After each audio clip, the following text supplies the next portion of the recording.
Hello, everybody. Welcome back to another episode of Fanzone Debate. We are here as part of our little title picture we got going on. We got Nazario Montenegro going up against Rue Moses. Very excited about this because both these players, very good, challenge for belts, had some really great wins under them, and now they're going head to head, and I'm looking forward to it. We got Brian here with us. Brian, your thoughts on Nazario versus Rue? I'm looking forward to this one. These are actually two of my favorite guys to listen to debate because they're both can get passionate about their subjects. But most of all, they both add some fun to it, and I enjoy that a lot. I appreciate that. Yeah, and Mark is also here. Mark, how are you doing? And are you excited for the match? Oh yeah, and I'm excited. We got a couple of guys here who I feel like the right word to describe them, at least I think, is quiet intensity. I think we're get a lot of that, and I think it'll be fun. Yeah, absolutely. I should also add that we just saw these guys play recently. Rue and having to go up against Bill in a very spectacular match, and I think one that they will be upset with me forever now because they had to play each other. But that's okay. It was fun. It was a great match. And Nazario going up against Robert Kastner, also a very close, fun match there, at the end of which I believe both Nazario and Rue separately, without seeing each other's matches, told me, man, why do I always have to go to the bonus round? Well, we'll see what happens tonight, I guess. We'll bring in the lower ranked competitor today, Mr. VHS Nazario. Welcome. Yo. You're one match away from a contender match, and you're going up against Rue. Thoughts on the pressure? What? Are you nervous? No, I'm just very, very tired. I feel that. I understand. Okay. Enough said, I guess. Nazario. Yes. Okay. So we'll bring in through Rue. Your tired level with me and Nazario, or are you jiving, ready to go? I left for work at 7:45 in the morning. It is now 10:11, and I walked into my house for the first time 10 minutes ago. That's Yeah. I feel that. Yeah. I had a little bit of a break afterwards, but I feel it. Anyway, guys, I appreciate you being here. Thanks for being here. I'm looking forward to a fun match. So here's how it's going to work. We gave the players, categories based, or let me start that over. They drafted categories. We gave them questions based on those categories, and they are going to debate them tonight before our very souls. So they are each going to get 1 minute to open their arguments, followed by a 5-minute freeform, followed by a 1-minute closing at the end of the debate. Brian, Mark, and I will write on our boards who we thought won that argument. 3 votes wins you a point. First person to 3 points wins the match. If we're all tied up 2-2, we'll go to a bonus question. So, gentlemen, any questions? Do we have to go to a bonus question? We don't have to. We didn't in the last match we shot, which airs in the future. But that was the first time in a while. I actually didn't go to a bonus question. But okay, let's do this thing.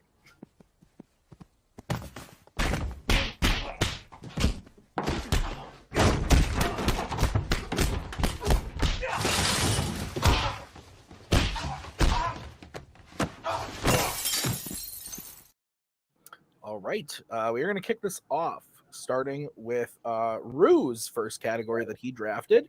It is the category of the Wizarding World. The question is, which Harry Potter movie quote best defines the films? The series might have been a better way to word that. So we're going to start with Rue, because you drafted this. Rue, you get 1 minute to open your argument when you start talking. I will come in to give you a 10-second warning when the time comes. The main crux of the Harry Potter films follows 2 characters, Harry and Voldemort. Both of them were orphaned. Both of them, after being orphaned, are placed in situations that they cannot stand. And then they are found by Dumbledore, of course, and put into a position where they're now living with a pseudo family, and they're having all the things they wanted. And what ends up happening is one person chooses the dark and the other chooses the light, and hence our conflict. And that is why the quote I chose that defines the film is, we've got all got light and dark inside us. What matters is the side we choose to act on. That's who we really are, by Sirius Black. Not only is the main crux of the entire film, the main plot and conflict, defined by that quote, but there are numerous characters who have that same plot and through line throughout the films. Sirius, Ron has it at some point, Dumbledore himself, numerous people.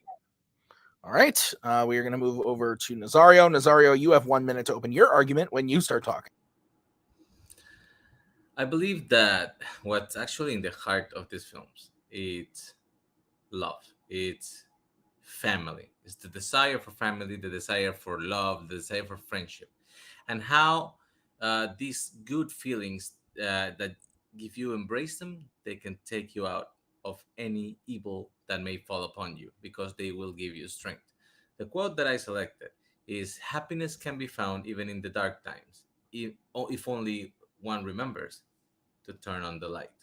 The light, in this time, being your friends, your loved ones, the people who care for you, the people who give you that light.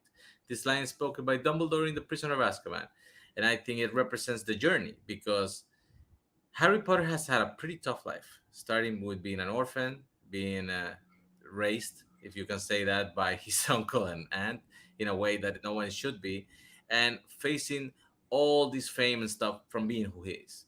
Time. Okay. Two excellent quotes, gentlemen. 5 minute freeform when one of you starts talking. I will throw up the 1 minute warning when the time comes, as well as my 10-second warning. If I feel like one of you is talking too much, I'll throw up the let's move on. If you keep talking, I'm going to call Nick Tuig and send him to your house to beat you up. So don't let that happen. 5 minutes when one of you starts talking. That light, that love, all of that you talk about is bland, is generic, and can apply to any particular film with that same kind of concept. Star Wars is literally turn on the light. You find you find that in there. Percy Jackson finding the light with his friends. It's the same thing. You can take that light you can take that light you're talking about and apply it to anything in the film. Your not quote something is that literally defines choose good or choose evil. That is your quote. That is every single movie ever made. But it's specific to Harry Potter. And you can be bad. You choose a side. Did you choose to be a Jedi or did you choose to be a Sith? It's the same thing. You chose one of the most generic things. And by the way, an absolute one that has no option for people to redeem themselves. Severus Snape and even Draco Malfoy are characters that take that dark turn and then they turn into the light. And you're exactly turn off the light. Exactly. The dark side, what is going to happen here? You are exactly. It's binary. It's what you choose to act upon. You gave me two clear examples of why it defines it, because at first, both Draco and Severus chose to act upon the dark. And what came? What came was the darkness that came out of them, because we have both of them. And then when they decide to choose upon the light, that's when they turn. It's the choices that we make that define us. And you gave me two more people. You gave me two more people on top of the main people that have exactly what defines it. Let me speak, woman. You haven't spoken. You've spoken the entire time. Go. Hold on a second. This is what I'm saying. You're saying is you choose the good side, you choose the bad side, and that defines you. What I'm telling you is these people chose one, and they then came to the other side, and that didn't define them. The thing that defined them was that they overcame the choice they made in the first place, and that's not what your quote is. My quote that says, if you find yourself in darkness, you have to find the light that will give you energy to move on. It applies indirectly to Harry Potter. He finds that light in his friends, in the families, in the Weasleys. He literally does it when he finds his Patronus to save himself at the end of Prisoner of Azkaban. The literal light. It encapsulates the message of the films. You are skipping the very first line in my quote, we all have light and dark inside of us. That means there is nothing but gray around us, and it's the choices. So again, you've given me two people that it defines it for, and the literal conflict that defines the entirety of what the film is two people who had the same choices. They had the same opportunities for the same choices. One chose light, one chose dark. Harry has that darkness in him, literally in the Horcrux, and decides to choose the light. Voldemort has the lightness of being very smart, very charming, having the opportunity to talk to anybody around him, and chose the dark. You keep showing different people in the film who encapsulate my exact quote. Yours about the turning on the lights. Happiness can be found anywhere. You are choosing very singular things in one person's timeline in Harry Potter that could be called the light. The light can apply to everything. Mine is very specific to what these films are. That was like 2 minutes. Choose the light. Choose the good. Choose the evil. Kylo Ren and Rey. That is choose to be a Sith. Choose to be a Jedi. That is fucking Killmonger. That's T'Challa. You're saying it's binary. Your quote does not say you can choose to be one, you should be the other, you can change if you want to. No, it's very, very absolute. What I'm saying is the movies are called Harry Potter. They are about Harry Potter. What does the series, arc series is the story of Harry Potter. And yes, he was in darkness when he was an orphan. He was mistreated by his family, and he didn't have any friends. He found a light to push him forward. What you're saying about Voldemort, he had the same opportunities and he became evil. Maybe. They never go deep into his childhood and his experiences other than he wanted to be the best, the most pure, the whatever. But what you're saying about your quote, it's very binary. My quote encapsulates the message that is you can always keep forward. And he keeps getting pushed down. Every single movie, something else happens. People stop believing him. People resent him for who he is. And he almost gives up. He almost gives up in the situation, but he always finds solace in the light that he gets from his friends and his families. Time. Okay. We are going to start with Nazario on this one to close. Nazario, you have 1 minute when you start talking. He chose the most bland thing ever. Choose to be good, choose to be bad, choose a red pill, choose a blue pill. It's binary. It's absolute. It has no message. Like these characters have subtlety in them. Like I mentioned, Snape is a character that for the most of the series, you believe he's a bad guy and he redeems himself. Draco Malfoy even does that when he refuses to kill Dumbledore at the last time because he doesn't really want to do that. He's been pressured by his family. These are complex characters that have more of an arc. It's not like choose one side. What do you want to be? Evil, bad. The whole thing is about hope. The whole thing is about the light that he finds on his friends and his family and how that saves him from just becoming another Voldemort.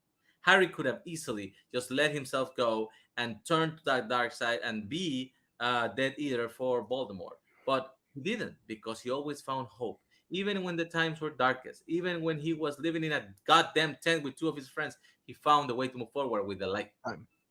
Okay. We are going to move over to Rue, who has 1 minute to close his argument when he starts talking. My very first line is we've all got light and darkness inside of us. And Nazario keeps ignoring that first line and calling it binary when it is nothing but I've listed plots, main conflict, bunch of characters. You, Nazario, gave me 2 extra characters that show how that we've all got lightness and darkness. They both have it, and then they both choose both of them. That's why it connects to mine. I have connected my quote specifically to the main plots of those movies, to multiple characters. I even mentioned Dumbledore, Sirius, Regulus. There are so many people I can actually connect and plot points and themes I can connect it to specifically in the film. All you've done is kept talking about grand ideas of hope and love that are not only in my movie, in Harry Potter, but in so many other movies that you can twist into their plot. I took my quote and connected it to the plot. You took your quote and connected it to grand schemes and grand ideas that can go anywhere. Okay. Before I write my answer down. Could I hear both quotes again? Because I'm lazy and don't want to open Facebook. Rue, could you read me your quote one more time, please? We've all got light and dark inside us. What matters most is the side we choose to act on. That's who we really are. Okay, and Nazario, one more time, please. Happiness can be found even in the darkest of times if only one remembers to turn on the light. Okay, thank you.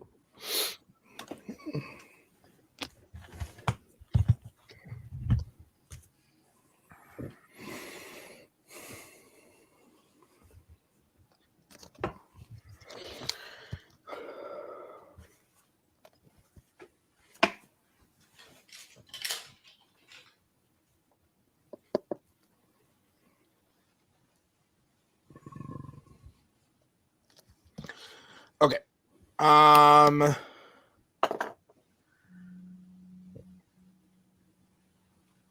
gonna go first. This was tough. I think both picked good quotes that actually like went in ways. Did he break up for everybody else too, or is that just Little me? bit, Sounds fine to me. little bit. Okay, Yeah, cool. I'm you're sorry. okay. I just didn't hear No, you. you're good. You're good. So I thought both were good quotes. They went in ways that I wasn't quite expecting, actually. And I thought that both openings were really strong, kind of giving me their pitch of like why they define the films, and what kind of the themes of the quote are with the themes and plot points of Harry Potter. I went with Nazario. I thought that Nazario convinced me that his does connect to the plot. Rue was trying to convince me that it doesn't. Nazario was just talking about big, grand things. I thought that Nazario did do a good job of connecting it to plot points and whatnot. And I think that Nazario's overall pitch of Harry, I think both ring true, that there's light and dark with Rue's quote, and that the friendship and like Harry being in dark places, finding that light was true of Nazario's. I just thought that Nazario's overall, I keep saying pitch. It's weird to think of it as a pitch, but his whole thing of like pitch, it kind of convinced me that his better summarized the film than Rue's. But it was close because they're honestly, when it came down to it towards the end, somewhat similar quotes based on how they were pitching them. So it was very close. But Brian, where are you going? I was about to say the same thing. I think that it's a tough one because they are both very similar. I mean, they both kind of address the same issues, which makes sense. I mean, they're about the same movie, but I think they both sum it up very well. I also did vote for Nazario. Just think that I think he did a good job of explaining how, while both of them involved, both of them basically involved kind of choosing the side you're going to and moving towards the light and having the light inside you and to guide you. I think that his pitch on how what it is that helps you move in that direction. He talked about constantly moving forward and constantly, the things that guide him, like the friendship and things like that. And while yes, Rue was talking about how this just refers to these grand ideas of friendship and love and stuff like that. Well, yes, that's true, but those themes very much do apply to this movie, and so I thought it fit very well. All right, Mark, your vote doesn't count. Where would you have gone and why? I actually did go with Rue on this one, so no clean sweep for Nazario. But I like Nazario's quote a lot.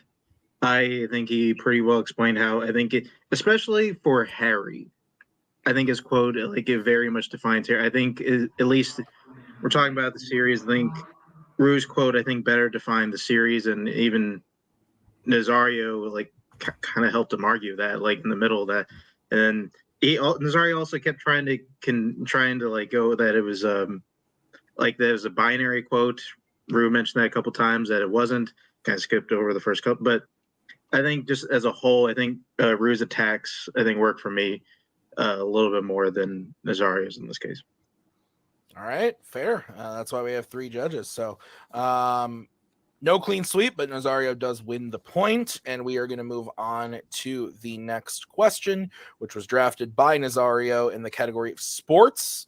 The question is, who is the best athlete from a 90s hockey film? We're going to start with Nazario on this one. Nazario, you get 1 minute when you start talking. There are not that many hockey films in the 90s, which is hilarious. But when you think about the options here, I think there's the clear choice has to be Gordon Bombay. He was a very promising athlete as a youth, until he got broken by a bad coach. And it can happen. Like if you have a bad coach and he traumatizes you over an experience that should be a learning experience where you can improve for the next time, you can just turn into something else. He turned into a lawyer who eventually got forced back into loving hockey by, the time served after being a drunk driver. But still, he's a great athlete because even though he abandoned the sport, he was so much of a natural that when he decided to just take it back, he was able to get drafted into minor leagues for a professional league. He was being successful. He was being a good star, and it only was an injury that actually finished him as his career. Time.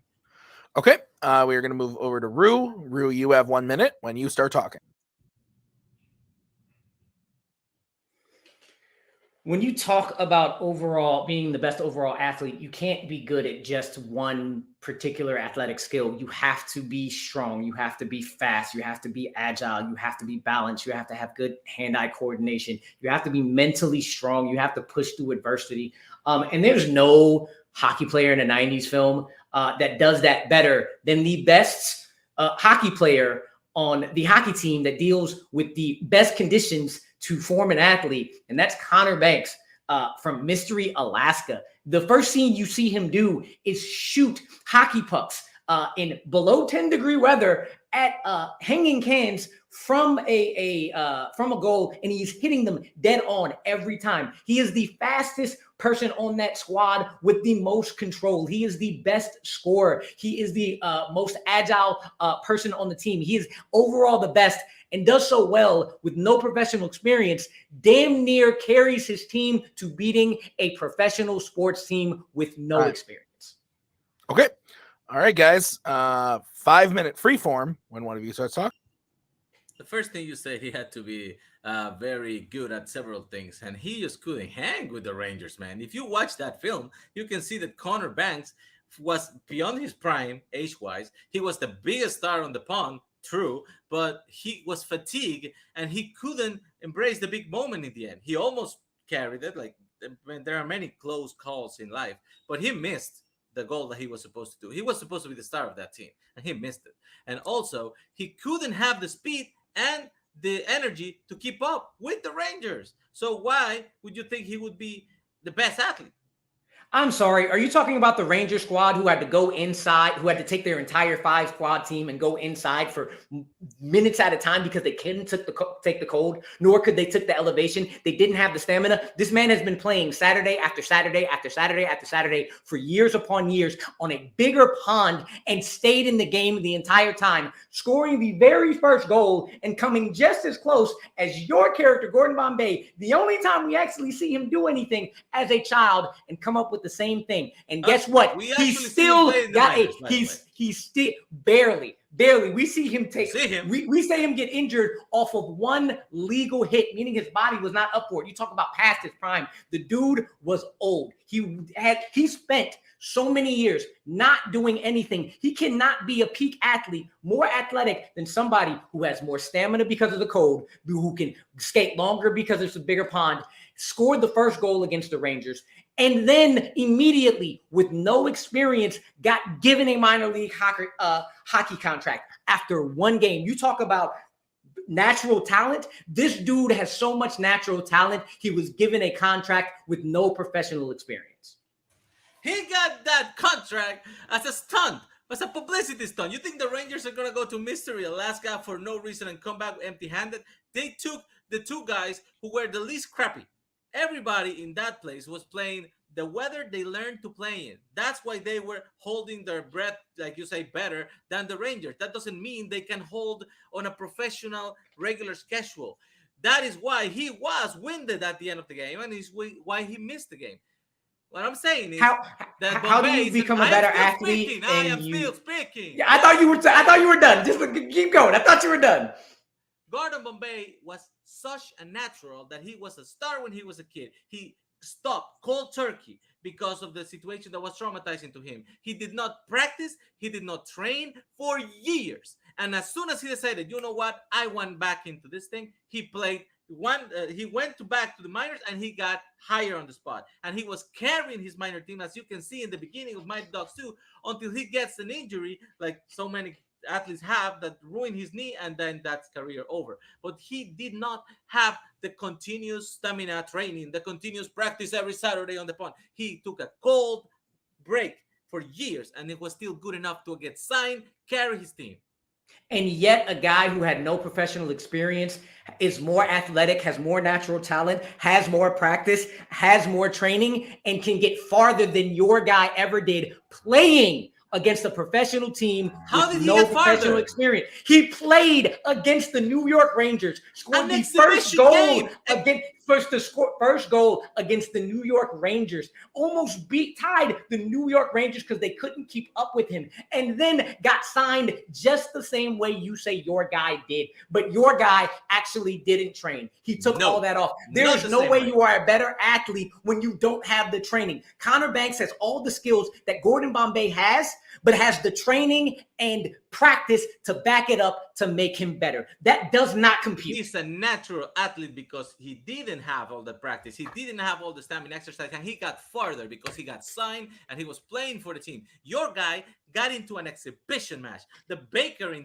that town was playing in that game in one corner. Everybody that was in that match, you cannot give them credit for getting the match when the match was an exhibition that the Rangers went and put in Mystery Alaska. He got credit for getting signed, yes, because they cannot go home empty-handed after that. They have to take the best of what they have. And what they had there was a guy past his prime who got winded, who missed the crucial game winner, and he may get a minor contract. We do not know. He does not keep going. With Gordon Bombay, we know he tried back, he got signed, he was playing, and it was an injury that ended his career, not lack of talent. And like I'm saying, he went cold turkey for a block of his life. We're not talking about talent. We're talking about athletics. Every person on that squad in Mystery Alaska is a peak athlete. Of course they did it. Okay, we're gonna start with Rue to closing on this one. Oh, this is great. 1 minute when you start talking. Everybody on Mystery Alaska's teams are peak athletes because they train in cold weather to give them extra stamina in a bigger pond to be able to do all the things they need to do, the speed, the skill, the agility, and Connor Banks is the best player on that team. Of course he's winded. He just played 3 periods of ice hockey in less than 10-degree weather against a professional hockey team and kept up with them. There is no way you can say that Connor Banks and Gordon Bombay, who have the same amount of talent, same amount of skill, my guy actually played against professionals, yours did not. And then the one with more training, with more practice, Saturday after Saturday, against guys who are not as good as him, but have the same stamina and same practice, is less of an athlete than a guy who spent 20 some odd years not doing anything. That does not compute. You want to talk about Jamarcus Russell was a natural talent. He was a bust. Russell Wilson, practice. That man is an athlete. Come the fuck on. All right, we're to Nazario. Nazario, you have 1 minute when you start talking. Have you seen the Broncos playing? Are you putting Russell Wilson in a positive light right now? Are you insane? A natural athlete is someone who's born to play the game. They don't have to practice every freaking Babe Ruth ate freaking hot dogs and beer every night, and the next day he puts 5 home runs on your ass. Like, you can have that natural talent that makes you the best athlete. Somebody who practices I can go fucking do push-ups every day. I will never get those levels of things just out of training. It's the way you are interpreting this thing. what I'm saying is Gordon Bombay was such a natural guy, talent guy, that he was handling his thing on Pee Wee Hockey League, and he stopped. And when he decided, you know what, I want to give hockey a try again, he made it. He got signed on his talent alone, not on an exhibition match, and he got to play. He was the number one player in that team, and he was the ace, and he was on his way to the professional league if he hadn't broken his knee. Natural athleticism, not just a bunch of practice of a guy who shot somebody and almost didn't get to play the freaking game. Time. Oh man, I have not seen Mystery Alaska, but now I want to. This sounds great. It's a good movie. And Very good movie. I also drink beer and eat hot dogs at night. Does that mean that I can go hit some Home runs in the homers? morning. Yeah.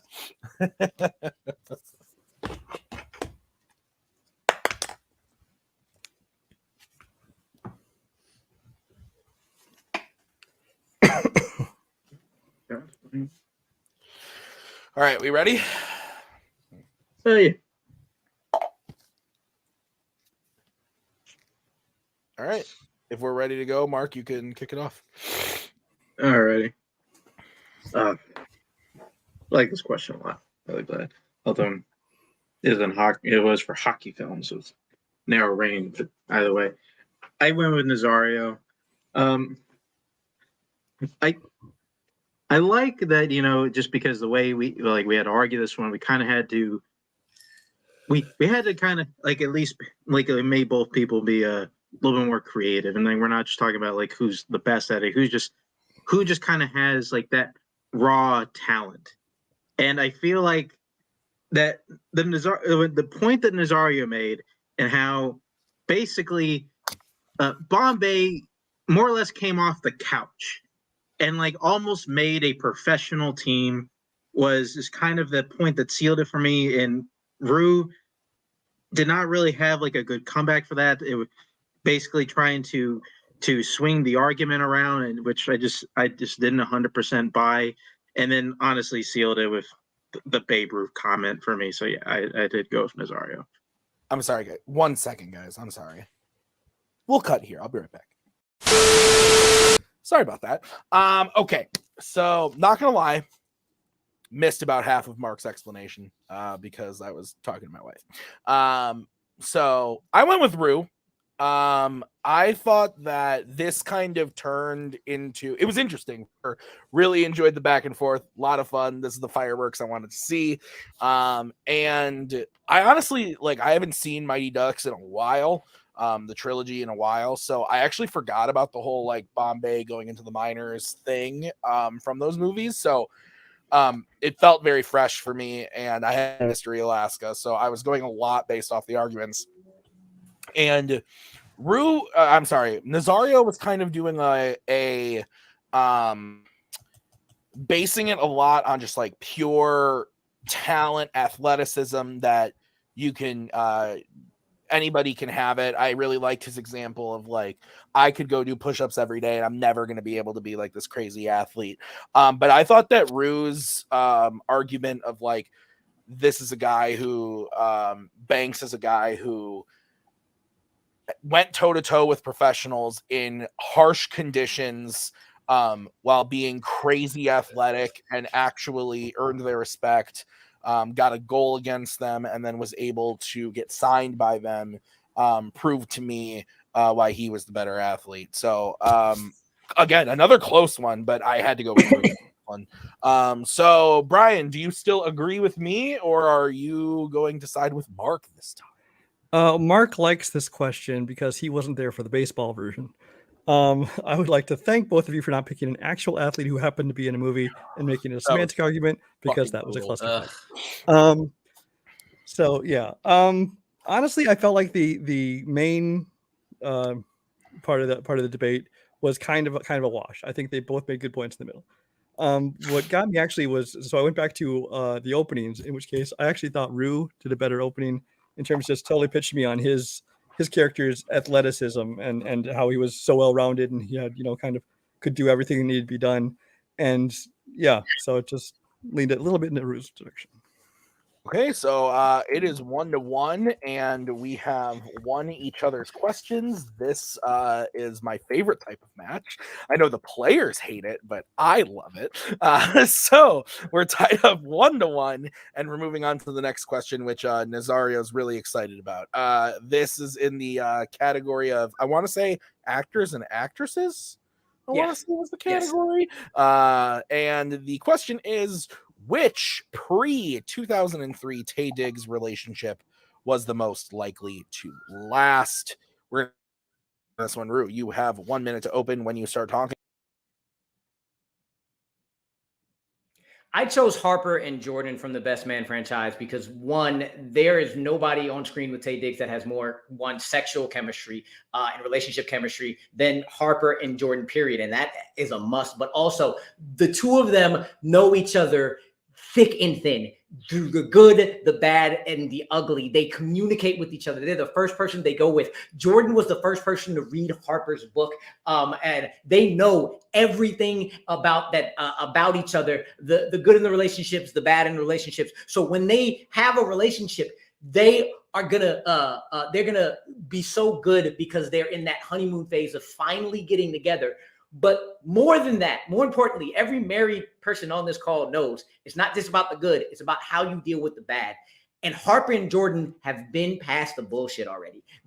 Because they know each other in their deepest, darkest bad times so seriously and have already fought it out and are still cool, they're going to be able to get past any bullshit that comes their way. Comes their way. Strike it from the record. And I don't know what you're talking about. Me and my wife never fight. Okay. 1 minute for Nazario when he starts talking.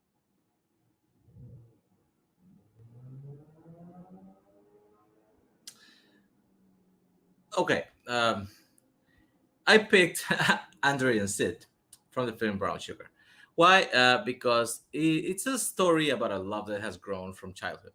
They know each other as friends. They support themselves. They have this bond that joins them together, which is hip hop that they both love, and they both want to be uh, involved in music in different ways. As an executive, as a journalist, they grow in this relationship that is based on their friendship, their relationship, but also in the mutual love of this thing.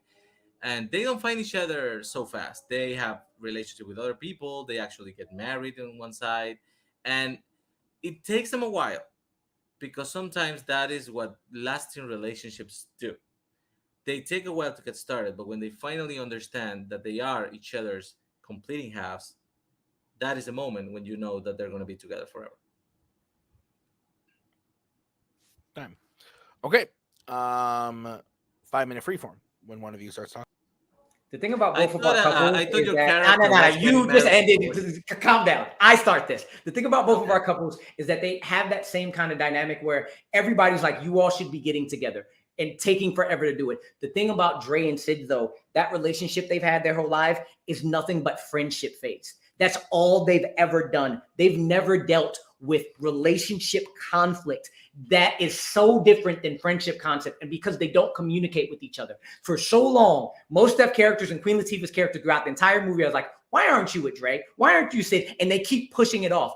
They don't talk to each other. So when they actually get together and they finally get to something that causes a rift in their relationship, they're not going to be able to know how to handle it because that kind of fight is different. And I have a perfect example of what is going to kill it, but I'll let you talk now because I've been talking for a while.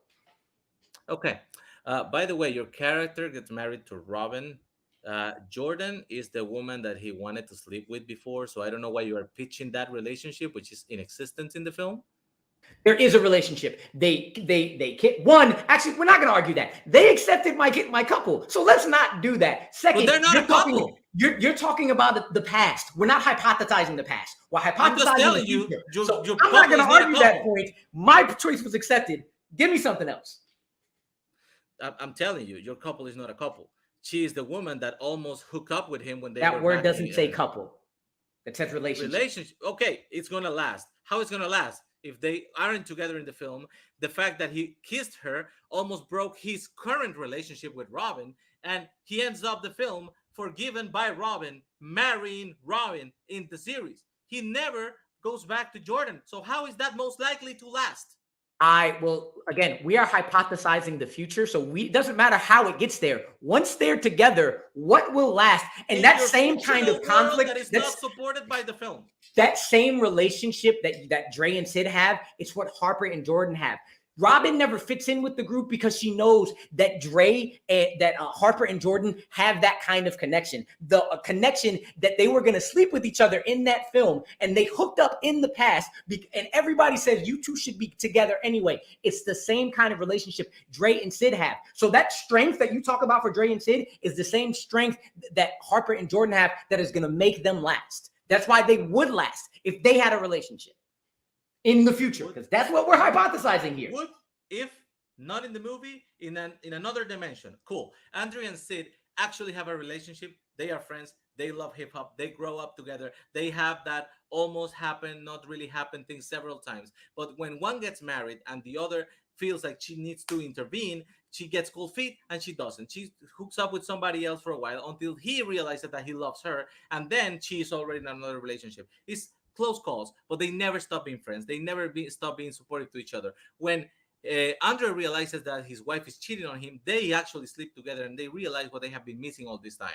And yes, by the end of the film, they embrace their love for each other and they start a new relationship because her story is all based around the love she has for him and they both have for hip hop. Your couple does not exist in the film. It's everything that you is mentioned is and he ends up the film with someone else. Everything you mentioned is everything that Harper and Jordan have as well. They have that friendship. They have that close calls. They have that. They keep missing each other, but you keep talking about everything up to the relationship. The question is asked, who's going to last past that? And why Dre and Sid will not last, because again, our couples are very similar. Why they will not last specifically is because they don't know how to fight. They don't know how to communicate in conflict. And what's going to happen? Sid is a very successful magazine editor, and Dre is starting his hip hop company. The second one of them, specifically Sid, needs to go and move somewhere across the country to further her career. He cannot drop everything and go do that. You know, money and work is the biggest destructor of relationships. Harper and Jordan, when they get together and they have those fights, Harper is an author. He can move wherever he wants. The both of them are in places in their lives that say, hey, I can grow as an individual together with you, and it is not dependent on where you go or where you're at. I will grow, you will grow, we will shine together. Again, I'm not arguing if they're the relationship or not, because we got these couples accepted. Your relationship will not last because by the end of the film, he's married to somebody else who forgave him for kissing Jordan. So he promised he's never doing that again. They get married and they stay together. And that is the film. You are making up another film in your mind because you fucked up the choices. Time. Okay. We are going to start with Nazario for closing. Nazario, you have 1 minute when you start talking. Andrew and Sid are friends from childhood. They have close encounters. It's the classical romantic base of a romantic comedic film. They have close calls. They love each other in the wrong times. When he looks for her, she's with somebody else. When she wants him back, he's with somebody else until they finally meet. That is the structure of romantic films. And this one is based on love, friendship, togetherness, years of a positive relationship. You don't need to learn to fight before you date to make it last. I didn't argue with my wife for years. We argue all the time now. That doesn't make any point. He chose the wrong person from the film. The guy is married to Robin Sana Latham, which is actually the same actress that plays Sid in Brown Sugar. So they do have chemistry. He just chose the wrong woman. The woman he's mentioning has an affair with him that was mentioned once, kisses him once during the film, goes back to Robin, apologizes for it. Robin takes him back. They are married. They move on. That's the film. Time. Okay.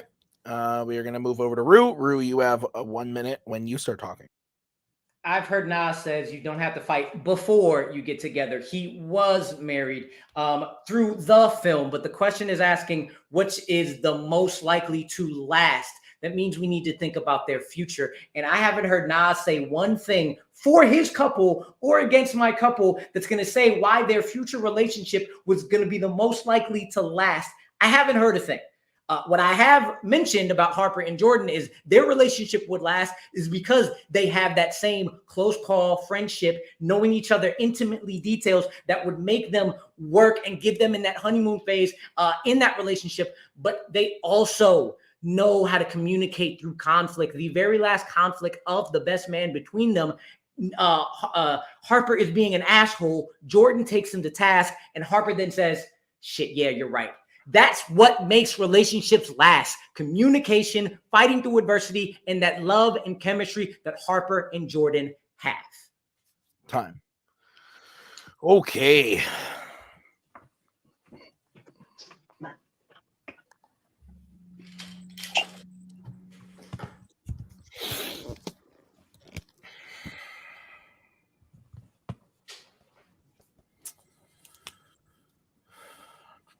I love arguing my categories. Good shit.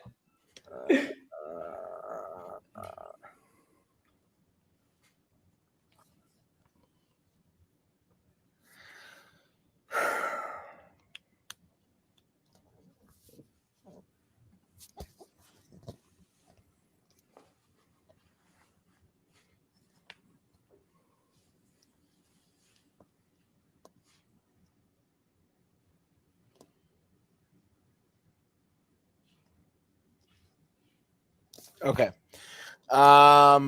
Brian, you're kicking this one off. Yeah, this is a little tough. I think Rue did his best making the best of a bad situation. Because he picked a couple, then we realized that only one of the films could be argued in this. So he pivoted. He worked a lot towards hypothesizing towards the future, things like that. I did vote for Nas though. I just think that he did a better job of comparing how the relationship in his film, you could see why the relationship with Matt would last, whereas relationship as portrayed in the one film that Ruse could argue, as portrayed in there, it didn't show the same as much evidence that they would last. So sorry, I'm just all right, Mark. Well, that's what I wrote down. Yeah, I know. But although from the way we're going, I don't know if you want your name written on this board, just kind of the way it's going. I did go over. I mean, I don't. It's tough with this. I have no frame of reference. I've never seen any of these freaking movies. All right, so I mean, just kind of going off of the arguments, I don't know about the friendship thing that Rue was going with. That's the reason why. I don't know, man. It was close. I don't fucking know, man. Okay.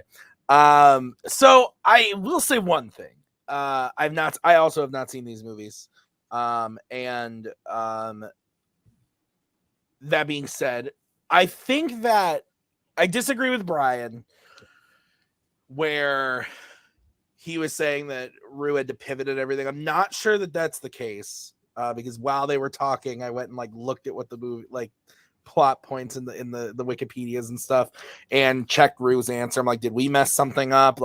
And I think Rue just interpreted the question in a way that wasn't as literal as the way Nazario interpreted it. I think Nazario took the question and said, what's a relationship that's in a movie?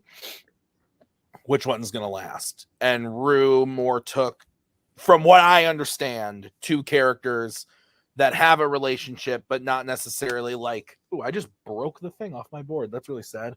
But not necessarily they're not the ones that end up together in the movie. And he kind of just hypothesized if that relationship were to keep going, it would last maybe better than the one that ends in the movie. That's kind of how I took it. So whether or not he had to pivot or not, I didn't see that, but this was also, again, we're talking about movies that I haven't seen, so it's hard to know. That being said, I did go with Nazario, and because I think that taking it how I took it and hearing what Rue was saying about his relationship, whether he was hypothesizing or not, Nazario just convinced me in the same way that Mark was saying, based on the friendship aspect, and the long term, how they've been friends forever.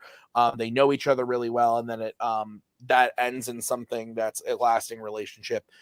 That convinced me more. Rue kind of convinced me why maybe like his two characters are good for each other in certain moments, but not necessarily a long-lasting relationship. So this was a complicated one, but I do think that Nazario just convinced me more on the longer relationship. So I don't know, guys. I'm smelling a bonus round. We'll see how this last one goes. But Nazario is up 2-1. So Rue does need to hit this in order to send it to that bonus round. It's in the category of DC, which was drafted by Nazario. The question is, what is the coolest bat gadget in a movie featuring Batman? None of you picked the shark spray. I'm upset. You were this close. Yes, sure. Nazario, you get 1 minute to open when you start talking. When people think of Batman in films, the first thing that most people that are not, 5 years old think about is the classic Michael Keaton Batman. And even to this day, for the people who know that there have been more developed, better Batman films in the future, Michael Keaton is iconic. And one big part of this is the design of his vehicle, his Batmobile. The Keaton 1989 Batmobile is so slick. It's the thing screams Batman as soon as you see it. It was so iconic that it was slightly modified just for the animated version they did in 1993, but it's very similar. This one does everything that you need of a Batmobile. It drives itself. It has weapons. It has a shield that protects itself. As shown in Batman Returns, it transforms into a sleeker vehicle if you need it to. And it's so iconic that they brought it back for The Flash, and they only had to show it covered on a tarp to make everybody lose their shit. This is what screams Batman, the Batmobile. Time. Okay, we're going to move over to Rue. Rue, you have 1 minute when you start talking. Both me and Nas heard the question and immediately asked, do vehicles count? So, of course, we both chose vehicles. I just happened to choose the vehicle whose inception is cooler than anything any other vehicle has done. The Batpod in The Dark Knight comes out of the tumbler. It comes into the Dark Knight universe cool as shit, and it does everything every other Bat vehicle does, but it cooler looking, cooler sounding, cooler action. It has the bullets. It can go down a high speedway and blow shit up, but then it can take that same high speeds and maneuver through tight spaces and walls to create epic action sequences. It can go and kick off of walls, turn around, send a grappling hook out and trip an 18-wheeler to give you the most iconic, cool-looking scene in that entire chase sequence with the 18-wheeler flipping over. And then when you take the tight turn and the wheels spin sideways, that is the coolest, most iconic vehicle moment for the coolest and most iconic vehicle that was birthed into the DC coolest shit. All right. Batmobile, Keaton version, Batpod, the Bale one, the only one. Not the only one, I guess. Anyway, 5 minute freeform when one of you starts. Yours is an inferior version of a better vehicle. You said it yourself. The Tumbler is a tank. What does the Batpod offer that a Batmobile doesn't do? Well, it doesn't protect Batman at all. Anybody can shoot him. Is it fast? It's a bike. It has guns. Every Batmobile has guns. It can shoot hooks. Every Batmobile shoots hooks. My Batmobile shoots hooks just to take a corner. Your vehicle is so cool, he gave it away to Catwoman for a better vehicle in the next movie. My vehicle is iconic. You say it's cool when he flips off the truck. How about shooting up a freaking chemical plant? And when they try to lock him down, he just fucking shoots his way out, blowing the door. And he wasn't even in the car. He was driving it remotely. The Batpod can't do that. You said it can't do everything. Cannot be remote driving. That is the only thing you may have above everything else, because all your vehicle is a fucking stretched out Pontiac convertible in black. It does nothing but sits there and be a car. You told it yourself.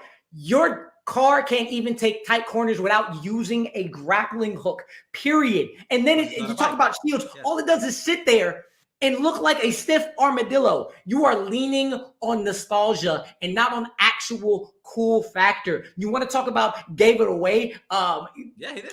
It's so cool. It can make two different characters in the movie look cool, but everything that the Bat Pod can do is so much better, so much cooler looking than a car that goes fast. Your car goes fast. My car can speed through at hundreds of miles an hour in tight spaces, in small spaces. It can stretch itself out to go under a limo. Bike. It has the same bullet capabilities. It has the same blowing up capabilities. The Bat Pod could have went into Ace Chemicals, climbed up the wall, blew shit up, climbed back down through the railing, shoot other people, and then come out without Batman having to scratch because it is so damn fast while the Batmobile sits there and does nothing. Calm down. The minute he enters in the Bat Pod to Ace Chemicals, he dies because that bike offers Batman no protection. He's literally on a motorcycle. The reason that the car is so iconic and they keep going back to the car is because it's bulletproof. It covers Batman. It protects him from all the danger. Yes, yours takes tight corners and it's easier to maneuver between cars because it's a bike. It's a bike.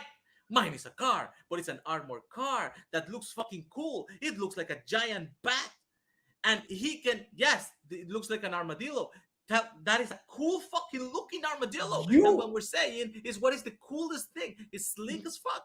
Yes. You keep talking about not being protected. Like protection is the first thing people think about when they talk about cool. No, when they talk about cool, they talk about how fast, how what weapons it has, how it looks, how sleek it is. You want to talk about looking like a bat? You actually you're going as fast as a bat with the wings to be able to spread out and spread back in. The Batmobile sits there and does nothing that a regular car can't do. But the Batmobile doesn't have wings. What are you talking about? No, the ability to maneuver its wings sideways, to go in and out is the same way that a bat moves its wings. Sideways. What are you talking about? Everything it does and everything it is able to do looks much cooler than anything that the Batmobiles can do because you just keep talking about the nostalgia. All I'm hearing is it looks cool sitting there doing nothing. It looks cool being just another car. The coolest thing they've ever made. They have never improved on that Batmobile design. You haven't told me why. They have fucking tried because of the look, the style. It looks like a freaking bat, and it has every weapon that you need for a vehicle like that. It's armor protected. It's remote controlled. It has weapons. It shoots hooks. You can use it to do tight corners because it's a big ass car. It's a big ass car. It can shoot weapons. But it cannot go as fast as the Bat Pod. If you are going so damn fast, you cannot put in a race. If you are going so damn fast, you cannot get shot. You don't need that protection. Everything you mentioned, bullets, weapons, guns, the Bat Pod has it and has, again, cooler looking maneuverability, cooler looking scenes, cooler looking stunts, actually has something more than a regular bike while yours is a car that sits there. No, it runs. If you put the Bat Pod in a corner, it will also sit there. But you know what? No one would know it's Batman's because it's like a fucking bike. The only cool thing it has is that it has the tumbler wheels, and it's the one thing that identifies it as something different. Other than that, it's a freaking motorcycle, man. Like, I'm sorry to break the bubble to you. I've never seen a motorcycle contract in and out. If somebody shoots at Batman, I said fucking time. This is the greatest night of my life. Okay, we're gonna start with Rue. Rue, you have 1 minute to close when you start talking. Nas keeps banking on nostalgia and a look that every other Batmobile, Bat Pod, Bat whatever has that same kind of look, but it doesn't do anything but sit there and be a car. You talked about it slimming down in Batman Returns. They had to cut away before the slim down version turned because the damn thing was going to topple over because it looks so damn stiff. It sits there like an armadillo being protected and doing nothing else. That remote control, the Penguin took it over. So that's no longer cool. The Bat Pod came out of a cool ass vehicle to become a cooler ass vehicle. It was birthed into coolness, and then it does everything the Batmobile does, but it looks cooler doing it because it can do it on the tight corners. And if it gets caught, it'll just climb up a wall and go farther. It maneuvers better. It creates better action scenes. It uses the tools to a better ability. The grappling hook to make an 18-wheeler go over the Batmobile can't even turn tight corners without a damn grappling hook. No comparison whatsoever. Time. Okay. We're gonna go over to Nazario. Nazario, you have 1 minute to close when you start talking. I don't even know what to tell this man. It's a bike. Like, it doesn't have a single thing that identifies it as a Batman vehicle. Like, it can be a regular bike. It can be something that somebody just had left parked there. And you keep saying the car just parks there. Your bike could be parked there if nobody's using it. It's the same thing. It was a solution to a problem. The superior version of the vehicle was the tumbler. It fucking jumped from roof to roof. It was armored like a damn tank, and it was fucking fast. Yours is something he had to build out of the scrap of the destroyed tumbler just so he could not have to walk home. The Keaton Batmobile is so fucking iconic because it's cool. You say it's nostalgia. It's not nostalgia. That is the thing that you know and you learn to love. If it was only nostalgia, everybody would love the Val Kilmer one with the freaking blue light. Nobody does love that. It's a vehicle that has all the things you said. Like I say, he goes into Ace Chemical's remote control, destroys the freaking place. He has weapons. He has hooks. It has armor. He has everything that every Batman vehicle does and protects Batman from getting shot. Time. Bye. Oh my god, that was fucking fantastic. My Atlanta. Okay, let's bring you in and you in. How did I know this was going to be the one that you guys would get most heated on? Like, I just knew it. Oh.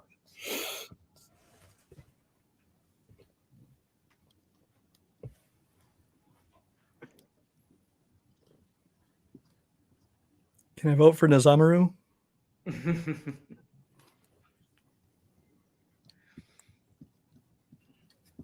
Okay, I'm ready. Are you guys? Yeah, just a second. Okay. The Zamaru is that what you said? Oh, that's funny. Okay. Mark, you ready too? Sorry. You're good. I'm sorry. Are you good? Oh yeah. Okay. This was great. I loved this. I thought you both did an excellent job. Great picks. I just there were so many moments in this that I loved. I went with Rue, and I wrote a bunch on here because I was trying to make it look like I was writing Nazario Montenegro. But I wrote Rue, and I think that Nazario, well, he did. I don't think the nostalgia thing. Like, I think that Nazario has more nostalgia than that vehicle than any grown man should. Yes. That being said, I don't think that played into the fight as much. But I do think that Nazario's main attack against the Bad Pod was like, it's a fucking bike.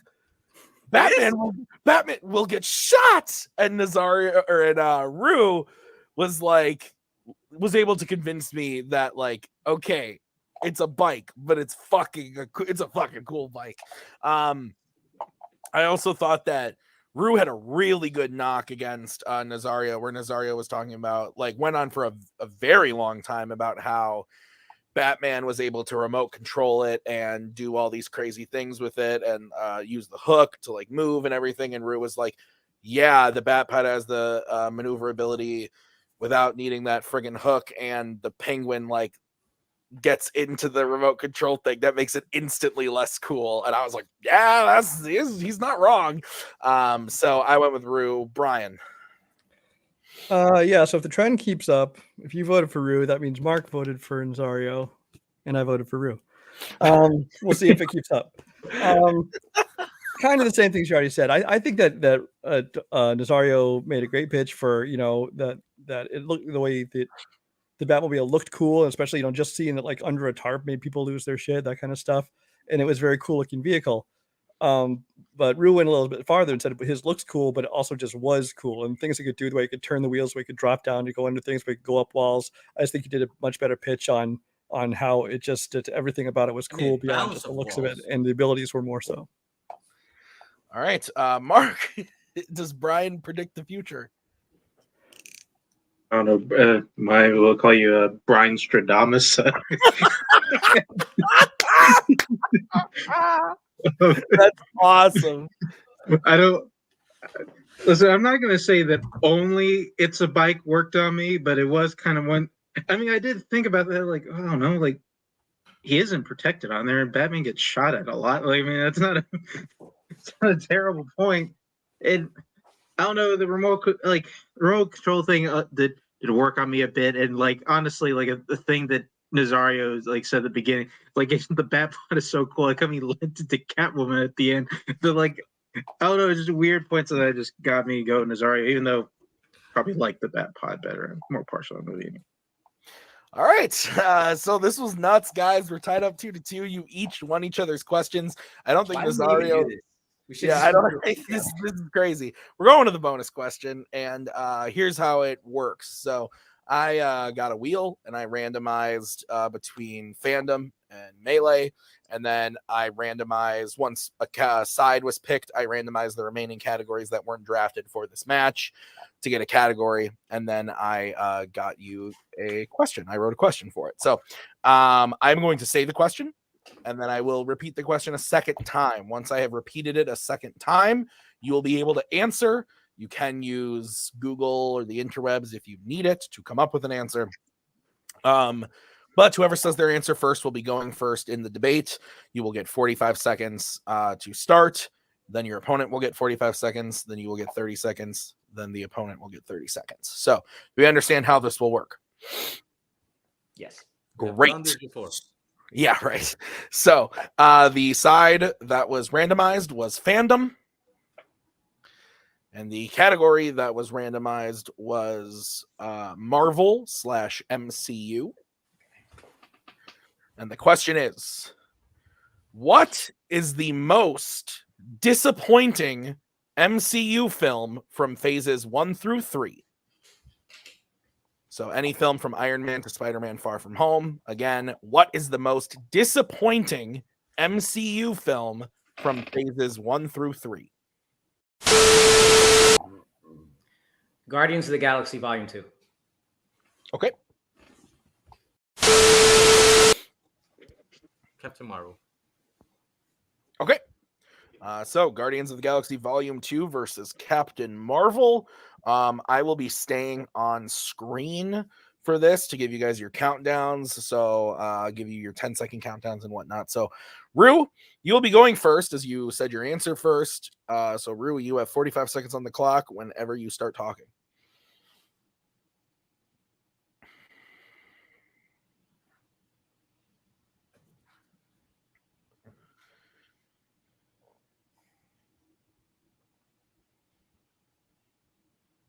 James Gunn is known for using heart, humor, misfits, great action, teamwork to put together films that you are so damn surprised are so damn good. And that's why Guardians of the Galaxy went from unknowns to probably the favorite movie and teams of the entire MCU. So it's so damn high, coming from such a low place to becoming one of the best films in the entire MCU. You're going into Volume 2 looking like, oh my God, I can't wait to be with these people again. And then joke doesn't land, and then joke doesn't land, and then serious moment is again undertaken by Taserface. You are so mad by the end of that film that when Yondu dies and you want to feel it and you want to feel so bad, you're like, I don't give a fuck because I care about nothing about this movie because it was so disappointing and how everything undercut every single moment ever. Time. Nazario, 45 seconds when you start talking.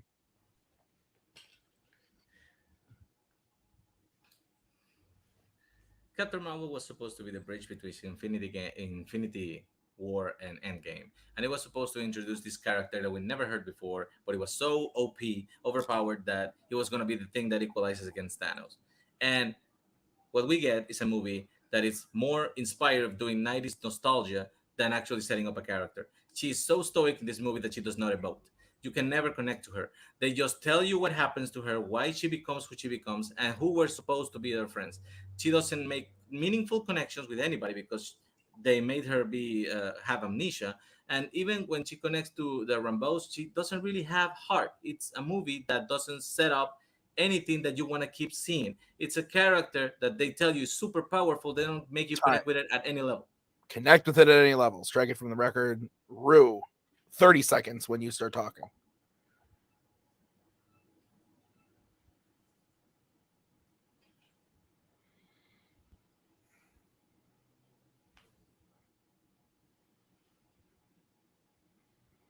I have no idea what's disappointing about Captain Marvel when we know nothing about her. And when you get into it, you talk about how she's stoic and you can't connect with her. But you have Sam Jackson, Lashana Lynch, and Ben Mendelsohn in the scene, and they take her and make their chemistry so palpable that you still enjoy a perfectly fine and good movie. Whereas Guardians of the Galaxy is considered one of the best. So Volume 2 should follow suit because James Gunn can show he can do that. And it just went downhill with how much the jokes didn't hit, because humor is at the heart of James Gunn. And when the humor doesn't hit, nothing else does. Time.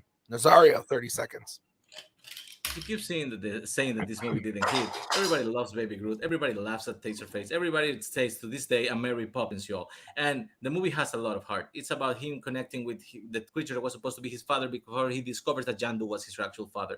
The death of Jandu is a very meaningful thing. It not only for Quill, but also for Rocket, who actually realizes through him that they were the same kind of person. And Captain Marvel brings nothing to the table. She has a boring villain. Nobody even remembers what happens in this movie, only that, hey, she exists. Time.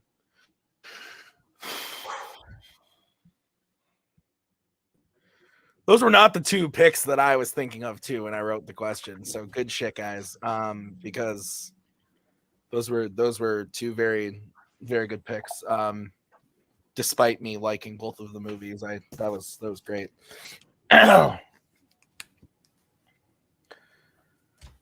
I got to think about this for a sec.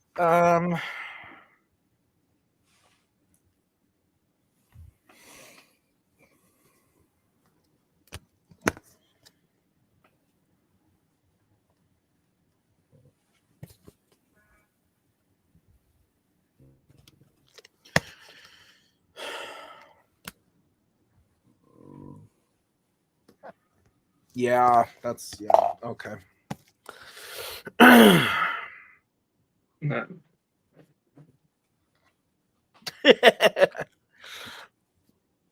Okay, Mark, tell us who to lose. Did you say tell us who's gonna lose? All right, Mark, go ahead. Oh. Couldn't just end it off me. It would have been funny again. Personal feelings aside, I did go. No, I did say it. They go Nazario. This one. I think especially with the closing, I think as far because I think a bunch of Rue's points was kind of how there's not much to latch onto, and I think Nazario named a lot of those things. He also named a lot of those kind of emotional bits to kind of latch onto. Well, also explaining, I guess, why Captain Marvel just kind of like a dud of a movie.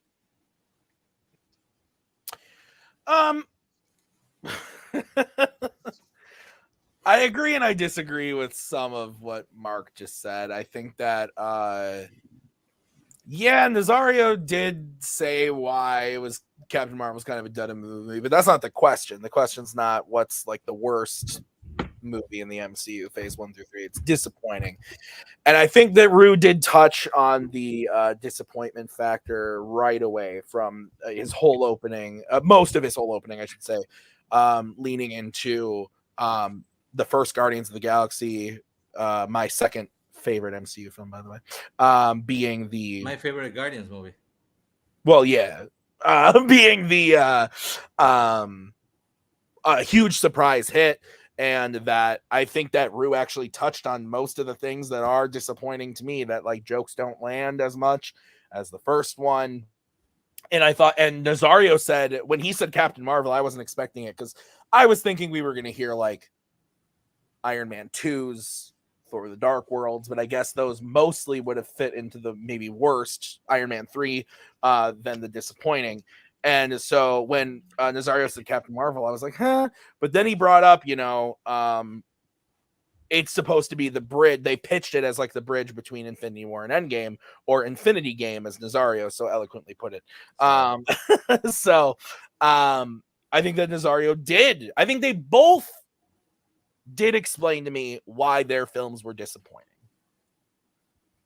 I thought that Nazario, though, did the better job of explaining why Guardians 2 isn't disappointing, though, and kind of supported the fact that while maybe some jokes don't land, the heart is there, and everybody does love Baby Groot, they've made 2 fucking seasons of a baby group bullshit because of it, and a bunch of other stuff. So I did go with Nazario, but it was very close.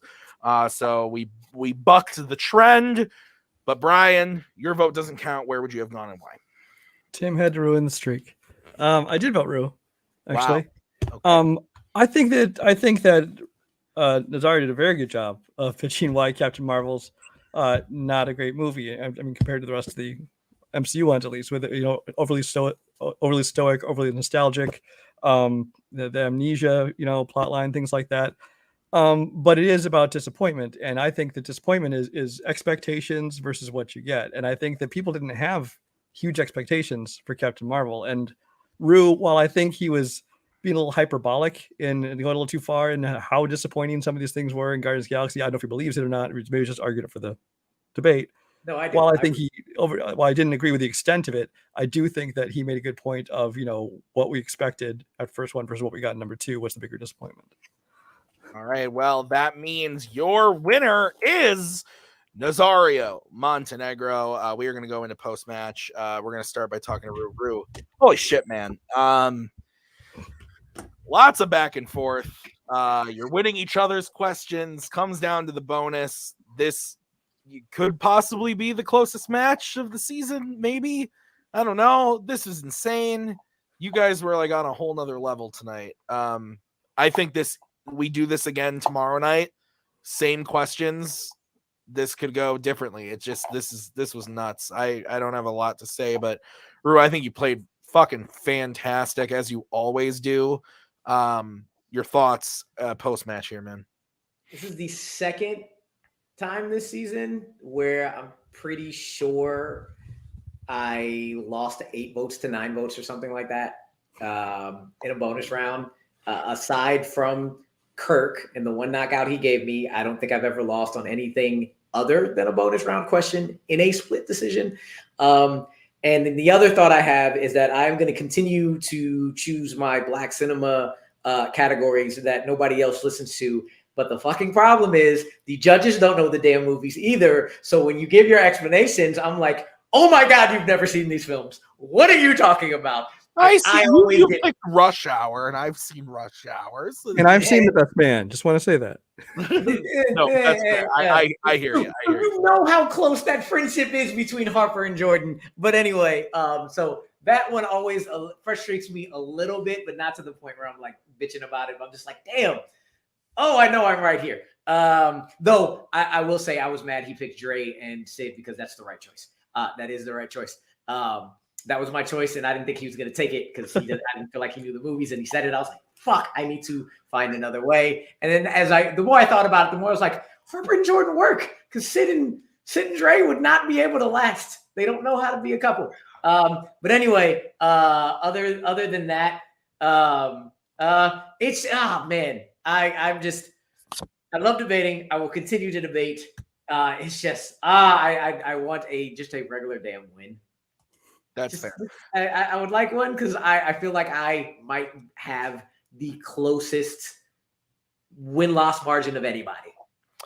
It's very close. We'll talk post match or after the cameras stop rolling because I do have something for you next season. This does end your season, but I think next season I'm excited to see you come back. I get excited to see you play in anything, but especially in debate when you reached out to me and you were like, I want to debate. I like doing this. I like being here. This is my bread and butter.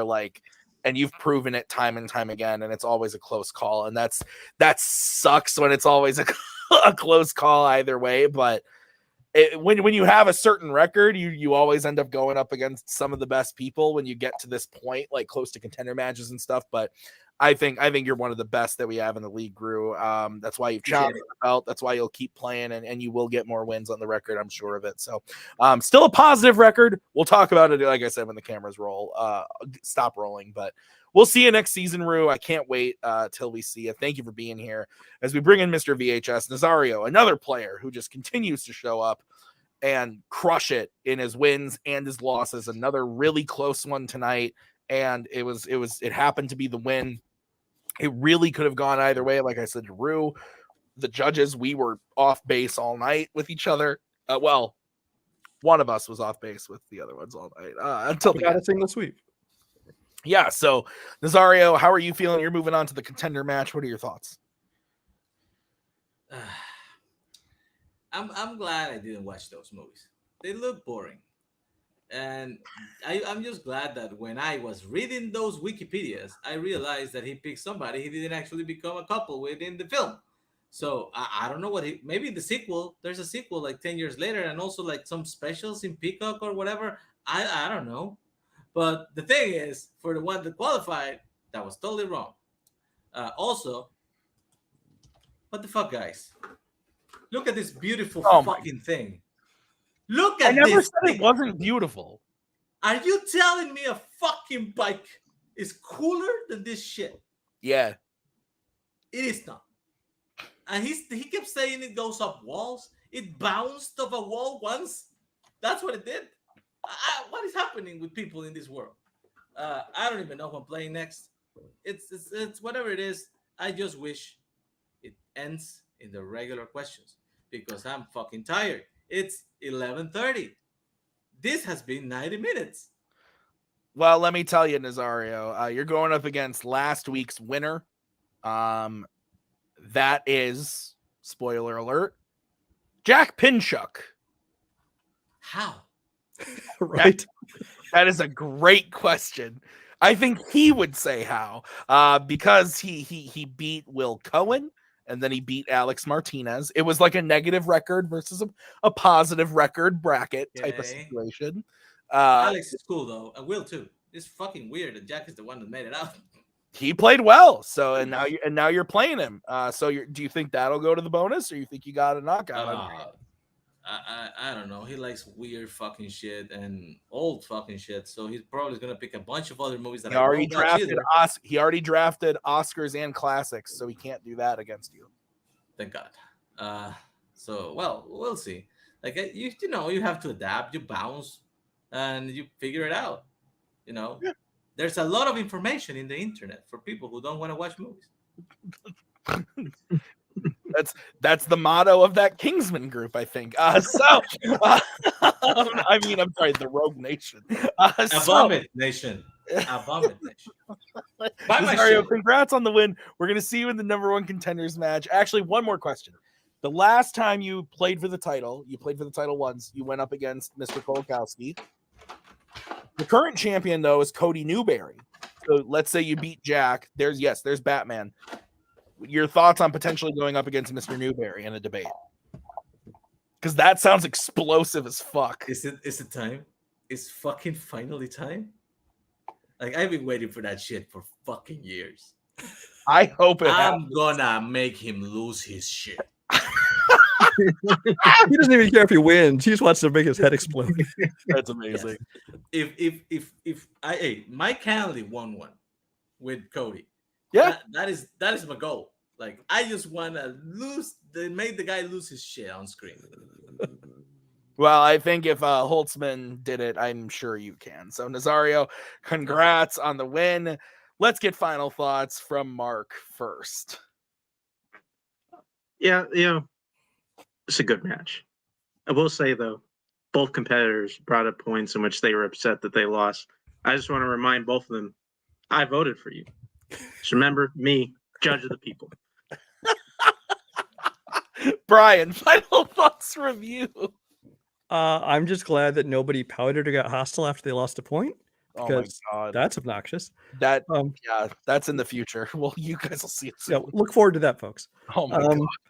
But no, I mean, this is a fun one. It was obviously super evenly matched. It went real well. I was actually very amused, mostly by Nazario winning the Tay Diggs point, because in the chat when he chose his selection, and I quote, "I don't fucking know. Let's say brown sugar or whatever." So, and then he won the point on it. So there you go. It's not necessarily what's the right answer or what's the it's how you debate it. Oh my god. All right. Well, thank you guys for being here, Mark and Brian. Thank you to Kirk and Cody for helping out behind the scenes. Thank you to Rue and Nazario for playing. I've been Tim. We'll see you guys in a couple weeks. I think a couple weeks for the #1 contenders match. Yeah, 2 weeks from now. We'll see you for that. And then the title match shortly to follow. So it's Cody's going up against either Jack Nazario, as much as I would love to see Cody Newberry beat the shit out of Jack Pincha, because fuck that guy. I want Nazario to win that so bad. So, guys, we'll see you next time with another great match. Until then, have a great night. Bye. There we go. Thank you very much. Please come again. We have a lot more groceries.